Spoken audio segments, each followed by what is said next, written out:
Hello everyone, welcome back to our channel. Today మన favourite serial Podili episode ఏం జరిగింది తెలుసుకోవాలనుకుంటున్నారా? అయితే ఖచ్చితంగా వీడియో స్టార్టింగ్ నుంచి ఎండింగ్ వరకు స్కిప్ చేయకుండా చూసేయండి. అయితే దానికంటే ముందు ఏం చేయాలో తెలుసు కదా, మన ఛానల్ని సబ్స్క్రైబ్ చేయండి, ఫాలో కూడా చేయండి. ఎవరైతే సబ్స్క్రైబ్ అండ్ ఫాలో చేస్తారో వాళ్ళు మాత్రమే మన ఛానల్లో వచ్చే మరికొన్ని ఇంట్రెస్టింగ్ ట్విస్ట్ ఎపిసోడ్స్ చూడగలరు. నేనైతే ఈ ముగ్గు వేస్తే మీకు సులభంగా ఈరోజు ఎపిసోడ్ ఏం జరిగింది అనేది వివరించేస్తాను. అలాగే లైక్ అండ్ షేర్ చేయడం మర్చిపోకండి, ఇది మాకు సపోర్ట్ అండ్ ఎంకరేజ్మెంట్గా ఉంటుంది. సో ఎపిసోడ్లోకి వెళ్ళిపోతాం. ఈరోజు ఎపిసోడ్ చూసుకున్నట్లయితే మొత్తానికి మాధవ మనసు పంతులైతే జాతకం చెప్పి విరిచేస్తాడు. ఇంకా ఎలా అయినా సరే మాధవకి పెళ్ళి అయ్యే సూచనే కనిపించట్లేదు. ఒకవేళ పెళ్ళి అయినా కూడా మాధవ జీవితంలో ఆ భార్య ఉండదు. అయినా మాధవ ఏ ఇంట్లో అయితే ఉంటాడో ఆ ఇంట్లో వాళ్ళ తమ్ముళ్ళకి కూడా పెళ్ళిళ్ళు కావు, అయినా కూడా వాళ్ళ భార్యలు వాళ్ళని వదిలేసి వెళ్ళిపోతారు అని చెప్పేసి ఏ మాట అయితే వినకూడదు అనుకుంటాడో అదే మాట పంతులు చెప్తాడు. ఇంకా అందరి ముందు కుండ పగిలిపోయేలా అలా మాట చెప్పేసరికి ఇంకా వెంటనే మాధవ అయితే చాలా హర్ట్ అవుతాడు. అయ్యేసి ఇంకా వెంటనే ఇంట్లోంచి వెళ్ళిపోవాలని అయితే మాధవ ఆలోచించుకుంటాడు. ఇంకా ఈ విషయం అయితే మాత్రం ఇంట్లో వాళ్ళంతా అసలు మాధవాన్ని ఏమనుకొని ఉంటాడు, అసలు ఈ పంతులేంటి ఇలా చెప్పాడు అని చెప్పేసి అనుకుంటారు. మొత్తానికి వచ్చిన పెళ్లి వాళ్ళు తిరిగి కూడా వెళ్ళిపోతారు. వెళ్ళిపోయేసరికి ఇంకా గాయత్రికి అయితే ఒక నిజం తెలుస్తుంది. ఆ పంతులైతే అక్కడి నుంచి నేరుగా వచ్చి తాయారుని కలుస్తాడు. కలిసి మీరు చెప్పినట్టే చెప్పాను, మొత్తానికి మాధవ ఇంకా జీవితంలో పెళ్లి చేసుకోడు, ఇంకా మీరు నాకు ఇస్తానన్న డబ్బులు ఇస్తే నేను ఇక్కడి నుంచి వెళ్ళిపోతానమ్మా అని చెప్పేసి చెప్తాడు. ఇంకా ఆ మాటలు విన్న గాయత్రి ఇంకా వెంటనే ఆ వీడియో షూట్ చేసి వాళ్ళ అమ్మకి తగిన బుద్ధి చెప్పాలని చెప్పి చూస్తుంది. మాధవ విషయంలో తయారు చేసిన తప్పుని తనకు తెలియచేయాలని అనుకుంటుంది. ఇంకా డబ్బులు ఇస్తున్న ఆ వీడియో షూట్ చేసి మొత్తానికైతే గాయత్రి వాళ్ళ అమ్మ వచ్చేసరికి అయిపోయిందా నీ పని అంటే ఏంటి మాట్లాడుతున్నావు అని చెప్పేసి అంటుంది. ఏంటి మాట్లాడుతున్నానా, మాధవ బావ జాతకాన్ని తప్పుగా చెప్పించడానికి ఆ పంతులకి డబ్బులు ఇచ్చి నువ్వు ఈరోజు హ్యాపీ ఫీల్ అవుదాం అనుకుంటున్నావా? నువ్వు మారవా అమ్మ? కాస్త కూడా నన్ను ఎలాగో బావని నా ప్రేమ నుంచి విడగొట్టావు. అసలు ఆ రోజే నేను బావని పెళ్లి చేసుకొని ఉంటే నీకు గర్వం అనికేది. అలాంటిది నువ్వు ఇంకా వాళ్ళ ఫ్యామిలీ పైన పగ పెట్టుకొని నువ్వు మాత్రం ఏం మారట్లేదు అని చెప్పేసి అంటుంది. అనేసరికి ఇంకా వెంటనే తాయారు, నోరు మూస్తావా? ఎప్పుడు చూసినా సరే ఇంకా మాధవ పెళ్ళి ప్రేమ అంటావు, ఇంకా నీకు పెళ్ళి అయింది కాబట్టి నువ్వేం అవునన్నా కాదన్నా నీ భర్త పట్టుకొని నువ్వు ఉండాలి. అలాంటిది వాళ్ళ ఫ్యామిలీ విషయాలు నీకెందుకే అంటే నాకెందుకే అన్నట్టు ఉన్నాను, కానీ ఉన్నదాన్ని నువ్వు ఉండనివ్వట్లేదు కదా, నీ ఇష్టం వచ్చినట్టు నీ ఇష్టానికి చేస్తున్నావు. వాళ్ళ మనసు విరిచేసేలాగా ఆ పంతులతో లేని జాతకాన్ని చెప్పించు అని చెప్పేసి గాయత్రి అంటుంది. అనేసరికి అయితే ఇప్పుడు ఏమంటావు, నేను చెప్పించడం ఏంటి, ఏం మాట్లాడుతున్నావు? ఆ పంతులు గారు వచ్చి మీరు వాళ్ళ బంధువులే కదమ్మా, మాధవ జాతకం బాగాలేదు అని నాకు చెప్తుంటే అయ్యో రామా అని నేను బాధపడుతున్నా, దానికి తీసుకుపోయి నేను పంతులతో చెప్పించాను అంటావేంటి అనేసరికి అవునా మరి ఇదేంటి అని చెప్పేసి ఇంకా వీడియో తయారీకి చూపిస్తుంది. చూపించేసరికి ఇంకా తయారైతే నీళ్ళు నమిలేటట్టుగా గుటకేస్తుంది. ఇంకా వెంటనే ఇదెక్కడ తీసావే, ఏదో ఫోన్ ఇలా ఇవ్వు అంటే అడగగానే ఇచ్చేస్తారు. మరి నువ్వు తప్పుల మీద తప్పులు చేస్తుంటే ఇంకా నేను చూస్తూ ఊరుకోను. అయినా సరే ఇప్పటికైనా చెప్తున్నా, నాకు మాధవ బావ అంటే ప్రేమ ఉంది, అది నువ్వు అర్థం చేసుకున్నా చేసుకోకపోయినా నేను బావనే పెళ్లి చేసుకుంటా అంటే నీకేమైనా పిచ్చి పట్టిందానే, నీకు పెళ్ళి అయిందనే విషయం నువ్వు మర్చిపోయి మాట్లాడుతున్నావు. అసలు ఇక్కడ దేనికి వచ్చా నువ్వేం మాట్లాడుతున్నావు, అయినా నేను వాళ్ళ విషయంలో ఏం చేసుకుంటానన్నది నీకు అనవసరం అని చెప్పేసి తాయారు అనేసరికి ఇంకా వెంటనే వీళ్ళిద్దరి మాటలు గాయత్రి భర్త వింటాడు. వినేసి ఏం మాట్లాడుతున్నారు అత్తయ్య, ఏమనుకుంటున్నారు, గాయత్రి మాట్లాడిన దాంట్లో తప్పేముంది అంటే అదేంటి అల్లుడు గారు అంటే తినేమో మీరెప్పుడు వచ్చారండి అనేసి అంటుంది. నువ్వు స్టార్టింగ్లో మీ అమ్మని ప్రశ్నిస్తున్నప్పుడే వచ్చాను, సో మొత్తానికి మీ సంభాషణ అంతా విన్నాను. అంటే నువ్వు మాధవాన్ని ప్రేమించావు, మాధవాన్ని పెళ్లి చేసుకోవాలనుకున్నావు, అది మీ అమ్మకి ఇష్టం లేక మీ అమ్మ మీ ఇద్దరిని విడదీసింది, సో నువ్వు కాదనకుండా ఇష్టం లేకుండా నన్ను పెళ్లి చేసుకున్నావు అని చెప్పేసి అంటే అది కాదు బాబు అంటే మీరు మాట్లాడకండి అత్తయ్య, మీరు మాట్లాడే అర్హత కోల్పోయారు. గాయత్రి మనసులో మాధవనే ఉన్నప్పుడు తనకి ఇచ్చి పెళ్లి చేస్తే తను సంతోషంగా ఉంటుంది. పేరుకు మీ అమ్మాయిని ఇచ్చి నాకు పెళ్లి చేశారు కానీ ఏ రోజు మేము సంతోషంగా లేము, అది మీకు అర్థమవుతుందో లేదో అని చెప్పేసి అంటే అదేంటి బాబు నువ్వు కూడా గాయత్రిలా మాట్లాడుతావు అంటే గాయత్రిలాగా కాదు, బుర్రా బుద్ధి ఉన్న ఎవరైనా ఇలానే ఆలోచిస్తారు. ఏ రోజైనా మేము అట్లీస్ట్ కనీసం భార్యాభర్తలా ఉన్నామా మీ అమ్మాయిని అడగండి, లేము. నేను ఎంత బాధపడుతున్నానో నాకు తెలుసు, కానీ నేను గాయత్రిని అర్థం చేసుకుంటూనే వచ్చాను, కానీ తన మనసు ఇంకా మాధవ పైన ఉంది అని తల్లితో కాకపోతే ఇంకెవరితో చెప్పుకుంటుంది. ఇప్పటికీ కూడా మీరు తనని యాక్సెప్ట్ చేయలేదు. అసలు ఏం చేస్తానో మీరే చూడండి అని చెప్పేసి గాయత్రి చేయి పట్టుకుంటాడు వాళ్ళ భర్త. ఏం చేస్తున్నారండి, ఎక్కడికి అంటే, నువ్వు రా గాయత్రి నేను చెప్తాను అని చెప్పేసి ఇంకా నేరుగా గాయత్రిని మాధవ ఇంటికి తీసుకెళ్ళిపోతాడు వాళ్ళ హస్బెండ్. అనేసని ఇంకా నేరుగా తీసుకొని అక్కడికి వెళ్తాడు. ఇంకా ఈలోపు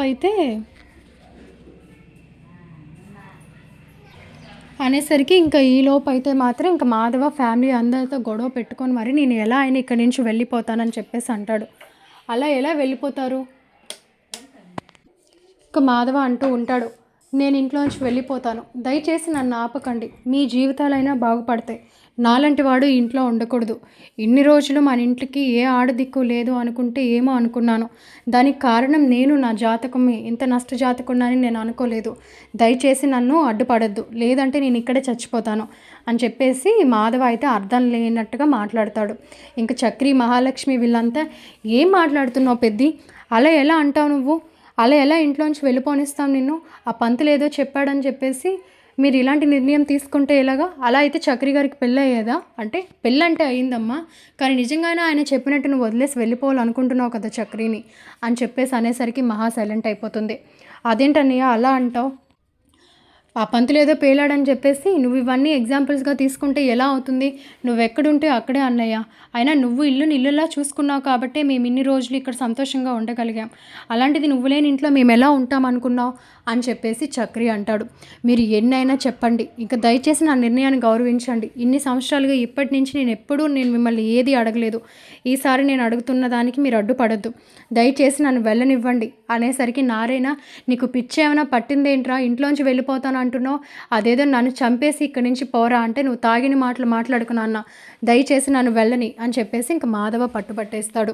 కన్నా కూడా అది కాదన్నయ్య, ఒకసారి మేము చెప్పేది వినన్నయ్య, నువ్వు లేకపోతే మమ్మల్ని ఎవరన్నయ్య చూసుకుంటారు అంటే, మహాలక్ష్మి ఉంది కదా చూసుకుంటుంది అంటే, ఇంక వెంటనే కేశవ, అన్నయ్య నేను నిజంగానే చెప్తున్నా, నువ్వు కానీ వెళ్ళిపోతే నేను ఇంకా జీవితంలో పెళ్ళి అనేదే చేసుకోను అంటే, చూసావా మీ ఆలోచనలు కూడా ఎలా మారుతున్నాయో, నేను ఇంట్లో ఉంటే శుభకార్యాలు జరగవరా, ఆ పంతులు గారు చాలా అనుభవం గలవారు, అలాంటిది ఆయన ఇలా చెప్పాడు అంటే మీరు అక్కడే అర్థం చేసుకోవాలి, మీరు బాగుండడమే నాకు కావాలి, దయచేసి నా కోసం ఆలోచించొద్దు, నేను ఎక్కడున్నా క్షేమంగానే ఉంటాను అని చెప్పేసి మాధవ అనేసరికి ఇంక ఈ మాటలన్నీ విన్న గాయత్రి వాళ్ళ భర్త ఇద్దరు కూడా శభాష్ మాధవ గారు చాలా బాగా మాట్లాడారు అని చెప్పేసి గాయత్రి భర్త అంటాడు. అనేసరికి మీరెప్పుడొచ్చారు, రండి లోపలికి అంటే, మర్యాదల తర్వాతే కానీ ఏదో ఇంట్లోంచి వెళ్ళిపోతాము ఇది అది అని చెప్పేసి చెప్తున్నారు, ఏంటి సంగతి అని చెప్పేసి గాయత్రి భర్త అడుగుతాడు.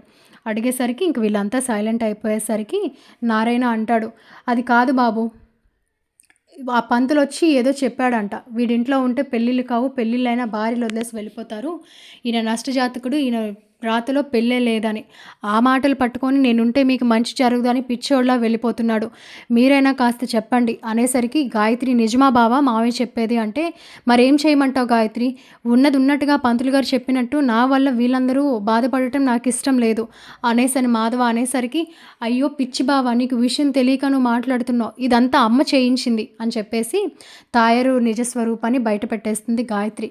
అమ్మ చేయించడం ఏంటి, నాకేం అర్థం కావట్లేదని మాధవ అంటాడు. అనేసరికి ఇంక వెంటనే ఇదిగో ఈ వీడియో చూడండి అని చెప్పేసి పంతులు రిటర్న్ వచ్చి తాయారు దగ్గర పని అయిపోయిందని డబ్బులు తీసుకున్న వీడియో తిని చూపిస్తుంది. ఇంకా అలా అందరూ తిన జాతకం మంచిదే కానీ కావాలనే తాయారు ఇదంతా చేయించింది తిన కుట్రని తెలుసుకుంటారు వీళ్ళంతా. ఇంకా చక్రికి అయితే పిచ్చ కోపం వస్తుంది. ఇంకా వెళ్ళి తాయారుని లాక్కొని వస్తాడు గొడవపడి. ఏమనుకుంటున్నావు అత్త, అందరి ముందు మా అన్నయ్యని చిన్న చూపు చేసేలాగా లేని జాతకం ఉందని పుట్టిస్తావా, సో తన జాతకం మంచిదే అయినా నష్ట జాతకుడని ఆ పంతులతో చెప్పిస్తావా, నీకెంత ధైర్యం అంటే, ఏంట్రా నేను చేశాను అంటున్నావు, అయినా ఒకరు చెప్పాలా ఏంటి, మీ ఇంటికి ఉన్న తీరే కదా, మీ ఇంట్లో అసలు ఆడవాళ్ళు అనేవాళ్ళు ఉంటారా, ఏదో ఆ మహాలక్ష్మికి దిక్కులేక మీ ఇంట్లో ఉంటుంది, అయినా విన్నాను ఏదో విడిపోవాలనుకుంటుంది గట్టుగా అనేసరికి మహాలక్ష్మి, పిన్ని అది మా పర్సనల్స్, మీరు మాట్లాడాల్సిన అవసరం లేదు, అయినా మీరు ఎందుకు మా విషయంలో ఇలా జోక్యం చేసుకుంటున్నారు, పెద్ద విషయంలో ఎంత కుట్రని చేయబోయావు నువ్వు అసలు మీకు బుద్ధుందా? మీరసలు ఆడవాళ్ళేనా? అని చెప్పేసి అనేసరికి వెంటనే గాయత్రి అలా అడిగితే ఆవిడకి ఎక్కడ బుద్ధొస్తుంది మహాలక్ష్మి? ఒకటి లాగిపెట్టి అడిగితే మా అమ్మకి అప్పుడు బుద్ధొస్తుంది అంటే, నువ్వసలు నా కూతురువేంటే? నన్ను కొట్టమని మరి చెప్తున్నావు అంటే, కొట్టడమా? చంపేయాలి నిన్ను. లేనిపోనివి పుట్టించి వీళ్ళ పరువు తీసి వీళ్ళ మనసు నొచ్చుకునేలాగా చేయించింది కాక, ఇంకా తిరిగి ఏ ధైర్యంతో అమ్మ మాట్లాడుతున్నావు? అని చెప్పేసి అంటుంది. అనేసరికి ఇంక వెంటనే మాధవ అయితే చాలా ఎమోషనల్ అయిపోతాడు. ఎందుకు తాయారత్తా నేనంటే నీకంత కోపం? నా జీవితాన్ని నాశనం చేయాలని అనుకున్నావా? నేను నిజంగానే అది నమ్మి నా తమ్ముళ్ళని దూరం చేసుకోవాలని ప్రయత్నించి ఇంట్లోంచి వెళ్ళిపోవడానికి కూడా వెనక్కి తీసుకోలేదు. అలాంటిది ఇప్పుడు వచ్చి గాయత్రి నిజం చెప్పుండకపోతే మా జీవితాలు ఇక ఎలా ఉండేవో, అసలు మేమేం ద్రోహం చేశామని నీకు అని చెప్పేసి మాధవ ఎమోషనల్ అవుతాడు. మీరు ద్రోహం చేయడం కాదురా, ఏం చేయమంటావు? ఇది పెళ్ళైనా కూడా మాధవ బావ అని నీ జపమే చేస్తుంది. ఇంక ఎక్కడ నువ్వు ఇక్కడే ఉంటే అది నిన్ను పెళ్లి చేసుకుంటాను ఇది అది అంటుందా అని చెప్పేసి నేను వేరే మార్గం లేక అలా చేయించాల్సి వచ్చింది. ఏం చేస్తాం?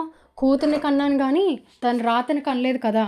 కాబట్టి నా కూతుర్ని కాపాడుకునే ప్రయత్నంలో ఏదో ఇలాంటివి చేయాల్సి వచ్చింది అని చెప్పేసి చేతులు నలుపుకుంటూ సమాధానం ఇస్తుంది తాయారు. ఇంకా అది విన్నా మహాలక్ష్మికి అయితే పిచ్చ కోపం వస్తుంది. ఏం మాట్లాడుతున్నారు? అయినా మీరు చేసిందే తప్పు. తను మాధవ బావని ప్రేమించింది. ఆ రోజు అడిగినట్టుగా పెళ్లి చేస్తుంటే ఈరోజు వీళ్ళు ఇంతవరకు వచ్చేది కాదు. అసలు వీళ్ళ జీవితంతో ఆడుకున్నదే మీరు. అంటే ఏంటి ఆడుకున్నా అని చెప్పేసి నాకు నీతులు చెప్తున్నారు. అయినా నేను ఆడుకోవడం ఏంటి? బుద్ధున్నాడు ఎవడైనా ఈ ఇంటికి పిల్లనిస్తాడా? ఇంట్లో ఏం ఆడదిక్కుందనంటే ఆ మాటకు వస్తే నువ్వు నా చెల్లిలివే. అదే నువ్వే ఆలనా పాలనా మంచి చెడు ఇంటికి చూసుకుంటూ ఉంటే ఈ మాట నువ్వు అనగలిగేదానివా? నీకు ఆస్తి పిచ్చి మీద ఉన్న ఆలోచన ఇష్టం కుటుంబం మీద బంధాల మీద లేవు అని చెప్పేసి నారాయణ అంటాడు. ఇంకా అమ్మతో మాటలేంటి మావయ్య? అసలు తిని చేసిన పనికి అసలు అమ్మని మీరు ఏం చేయాలనుకుంటున్నారు అంటే, మీ అమ్మని వీళ్ళో వాళ్ళో ఏదో చేయడం కాదు గాయత్రి. నేను చెప్పింది ఒకసారి అందరూ వినండి. గాయత్రికి నేను విడాకులు ఇవ్వాలనుకుంటున్నాను.